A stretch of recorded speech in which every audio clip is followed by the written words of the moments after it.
Good morning, PT on Ice Daily Show. Sorry, I'm hopping on a tiny bit late. I had some technical struggles. Here we are. Happy Monday morning. My name is Rachel Moore. I am here with representing the pelvic pregnancy and postpartum division. And I'm here to talk to you guys this morning about moving beyond birth prep and really preparing our patients for postpartum. That's something that really kind of gets left on the table. We spend a lot of time talking to our patients about labor and ways that they can get ready for that and the things they can do to have the best outcomes for their pelvic floor. But nobody really talks about what you're supposed to do after all of that when you get sent home with this tiny human. So that's what we're going to dive into today. Before we do that, I want to get started talking about our upcoming courses that we have in the pelvic division. So we have got our first course coming up for live is going to be June 3rd and 4th in Hendersonville, Tennessee. And after that, we've got July 29th and 30th in Parker, Colorado. If you don't make it to one of those two, your next chance to catch a live course is going to be in August. So if you want to hop in this summer, June 3rd and 4th in Hendersonville, July 29th and 30th in Parker, that is for our 2-day live course where we talk about everything from pregnancy deadlifts and squats and modifications for that to gymnastics to getting patients back into everything postpartum on the endurance side of things, talking about running, talking about jumping. We're spending a ton of time in lab. It's a great time. Check it out. Go to the website, sign up for that. We also have our next online cohort starting July 10th. So we're actually in our second week of our May cohort. Our next upcoming 8-week online cohort does start July 10th. So if you want to hop into that, you can sign up now and be ready to roll when our next course starts. So like I said, we talk a lot about birth prep. We kind of really focus on that. PTs are really kind of getting into that space and offering courses or classes or visits for birth prep. And then we kind of leave mom hanging for the rest of it. I don't know if you guys have seen, there's a lot of memes and Instagram posts that are like, I have to reread the directions on how to make mac and cheese 4 times, but you're sending me home with a tiny human. I don't know how I'm supposed to do this. I don't know how I'm supposed to take care of this. And then we also layer in the fact that mom's body has changed a lot over the course of pregnancy and into this postpartum season. And nobody really explains what those changes are. And it can set somebody up for a lot of late night rabbit holes on Google that we do not want our patients going down. So I'm here to tell you this morning that it's time for us to really step up and start educating our patients about postpartum before they're in the thick of it, so they know and they have this expectation set and they're not terrified when things come up. The first thing we're going to dive into today is talking about sleep. Sleep is huge. We talk about sleep in every factor here at ICE. We talk about sleep for pain, we talk about sleep for injury recovery, and sleep is also incredibly important for our mental health as well. So, from a physical healing standpoint for mom, we want her to get as much sleep as she can. And then from a mental health standpoint, we want her to get as much sleep as she can as well. When it comes to sleep in the early postpartum period, it can be a really tough topic to broach because a lot of moms are not sleeping, right? They're up every 2 hours with their newborn. They're trying to figure out this new person's schedule. And so it can be a really sensitive topic.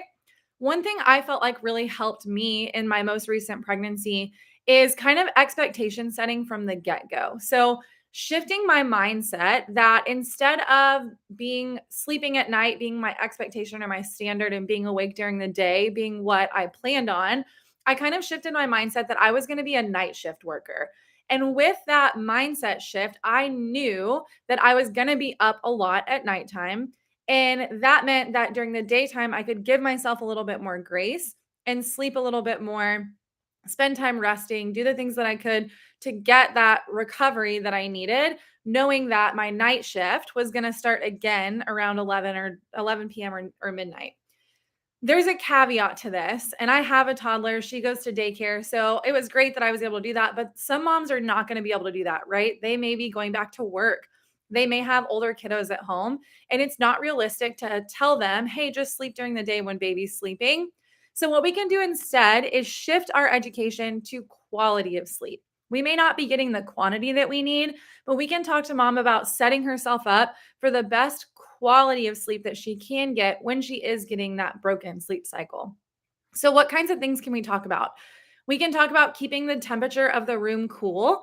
We can talk about utilizing blackout curtains, or if they don't have blackout curtains, any other way to do window covering so that the room is nice and dark so that they're able to get into that restful sleep. We can talk about setting a routine time to go to bed. We know that she might be up at different points throughout the night, and maybe she starts her morning earlier one day than the other.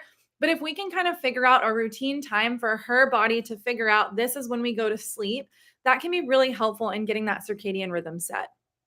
On top of that circadian rhythm, or on the topic of that, we can also encourage mom to get outside in the morning. 15 minutes of morning sunlight can do a lot for getting that circadian rhythm kind of established of mornings versus nighttime. So, overall, we want to talk to mom about reframing mindset, thinking about being a night shift worker in those first few weeks as babies' schedule adapts and they go from having their days and nights backwards to kind of figuring out the flow of the outside world.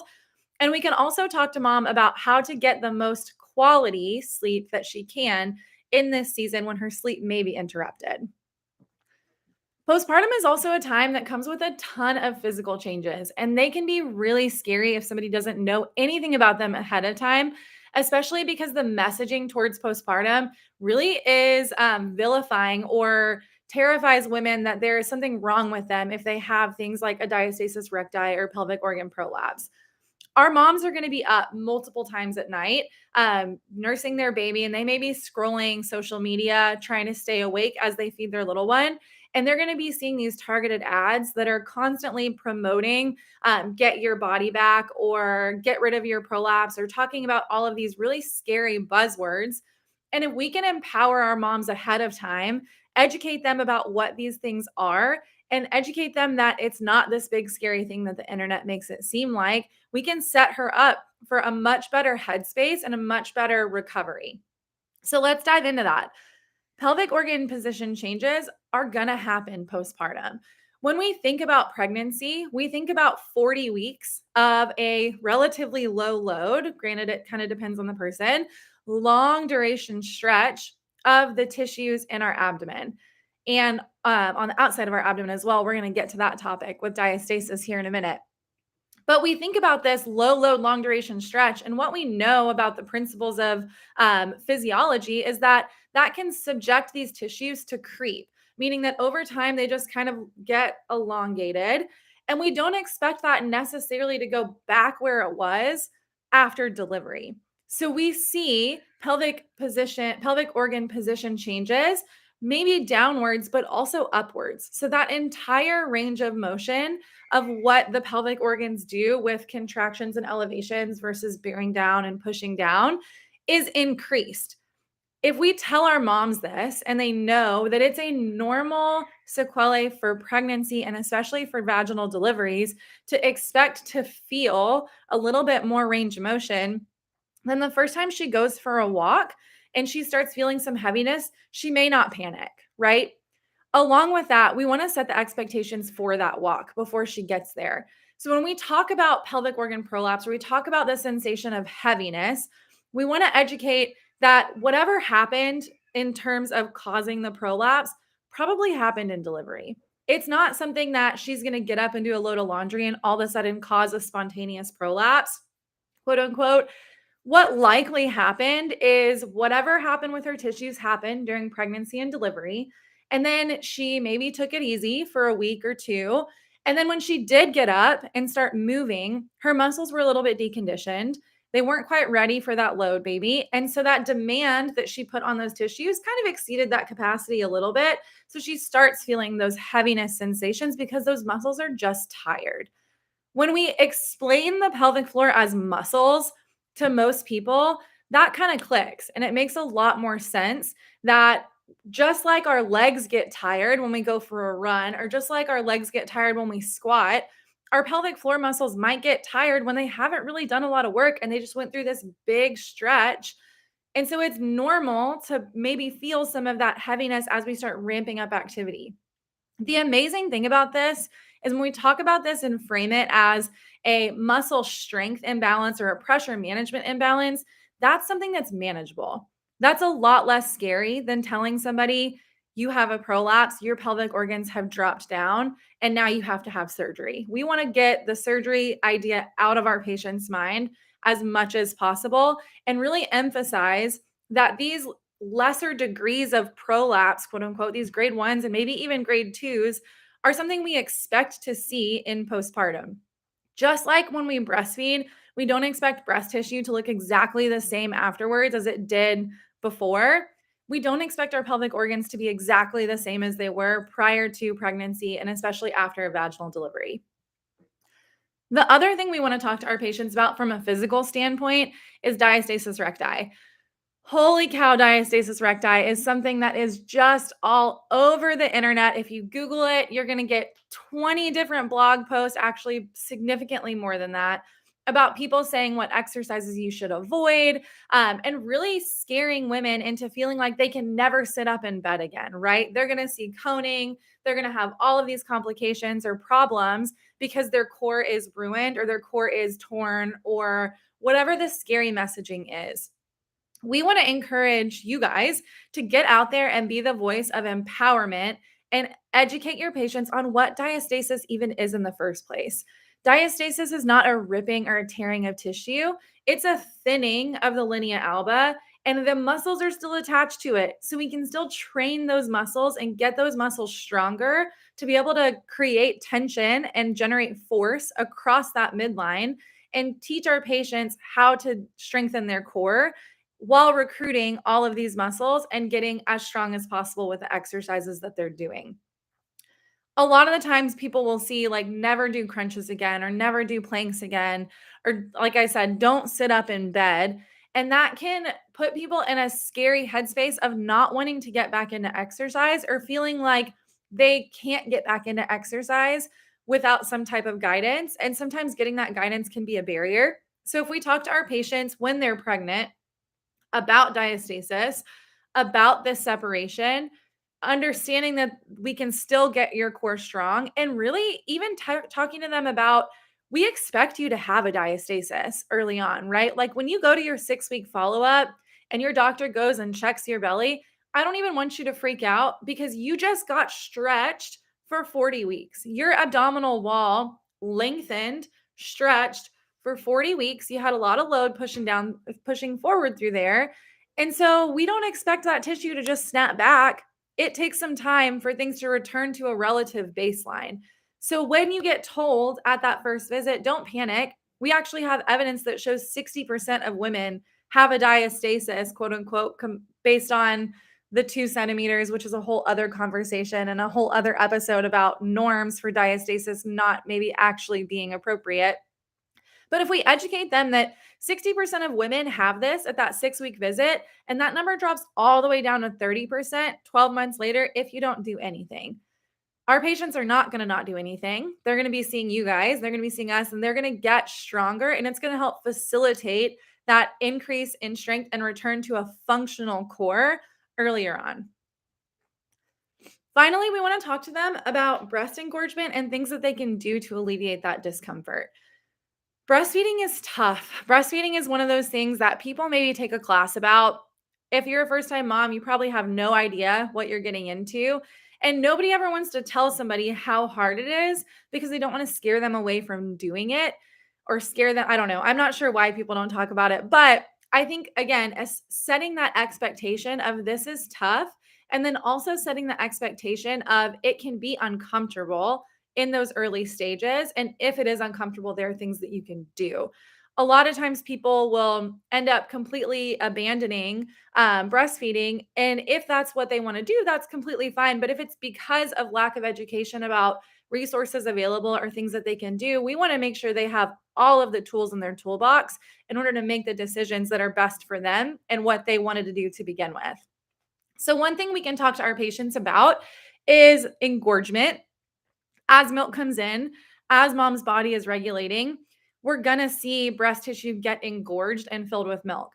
It's not just a pump or feed the baby or just be uncomfortable situation. We can do lymphatic drainage massage to help facilitate some decrease in that engorgement and alleviate some of that discomfort. So teaching patients when they're pregnant about this so that in those first couple weeks postpartum, they're able to do it on their own, can be incredibly valuable. So teaching them about the light pressure moving upwards towards the collarbone and out towards the armpits rather than pushing down, educating them about what clogged ducts actually are. It's not a big old clog of milk necessarily that's causing the problem. It's an inflammatory response.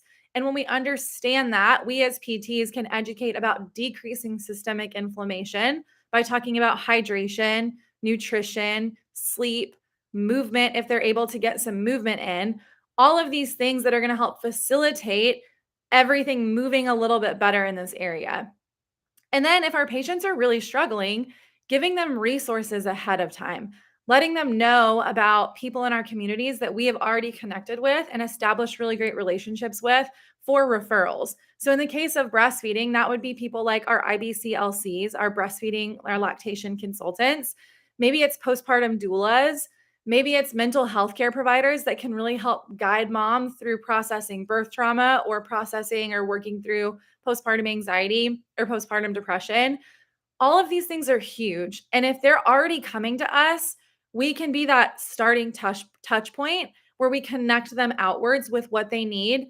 We're there to help them with the physical side of things. We're there to help them with the mental side of things to an extent. However, we want to make sure that we're delegating out to the professionals that are most specialized in these areas to help them get the most bang for their buck, while we can continue to focus on getting them moving, getting them stronger, and facilitating that empowering message. So, overall, some things that we can do for mom in pregnancy to set her up and prepare her for postpartum is to talk about sleep, reframe those expectations, educate her about how to get good quality sleep and not just amount of sleep. We can educate her about her body and the changes that she can expect with pelvic organ position and diastasis recti, or that little gap or abdominal separation. And we can talk about engorgement of breast tissue and ways to manage that and ways to help reduce incidence of clogged ducts and potentially mastitis. And then finally, we can create a really great community of providers within our area that we can refer our patients out to make sure that they're getting the support that they need and they deserve in that postpartum timeline. So I challenge you guys all this week, talk to one of your post or pregnant patients about postpartum, set that standard, have that conversation. I think you guys are going to see that your patients are super appreciative and they leave feeling better about going into this labor, delivery, and then postpartum side of things than if it was never touched on at all. I hope you guys have a happy Monday. Get out there and crush it, and we will see you guys around.